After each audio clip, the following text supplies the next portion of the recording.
Buenas tardes amigos, ¿cómo están? Bienvenidos a RG en Vivo. Tenemos muchísima información para compartir con todos ustedes. Vamos a empezar hablando sobre lo que están atravesando los médicos del Hospital General Barrio Obrero, quienes expresan que no pueden trabajar tranquilos debido a que son asaltados, inclusive a punta de puñal, a punta de cuchillo, en los pasillos del hospital, especialmente en horas de la noche. Están atemorizados, piden más custodia policial y también se quejan de que hay solamente un guardia de seguridad que custodia todo el hospital.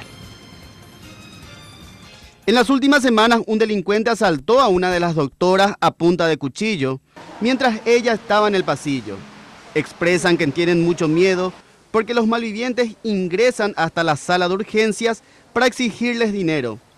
Dijeron que hace un mes enviaron una nota al director del hospital para que se implementen mayores medidas de seguridad, pero hasta el momento todo sigue igual. Por su parte, el director, José Ramírez, explicó lo que están haciendo para resguardar al plantel médico. Estamos realizando trámites administrativos ya desde hace un tiempo, solicitando completar esa dotación de modo a poder cubrir todos los espacios vulnerables que tenemos dentro de nuestro servicio. Contamos con un solo guardia en el horario nocturno. Este guardia hemos tomado la decisión de apostarlo en la entrada de la urgencia sobre Independencia Nacional, de modo que en el horario nocturno todos los accesos a los servicios de urgencia se realicen por un solo lugar y no por dos como habitualmente venimos realizando. Solicitaron a la Comisaría Cuarta Metropolitana más presencia policial en el lugar, pero la respuesta que recibieron es que no cuentan con suficientes efectivos para el resguardo. La denuncia que están realizando, tenemos conocimiento de esta situación, las denuncias que están realizando son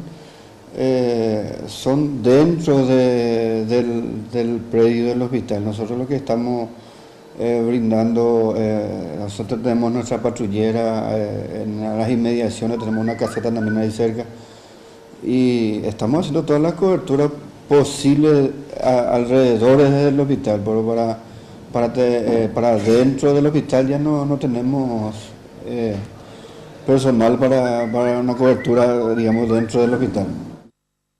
En el área de urgencias pediátricas trabajan 10 funcionarios de blanco durante la noche y madrugada, en su mayoría mujeres. El hospital solo cuenta con un guardia de seguridad.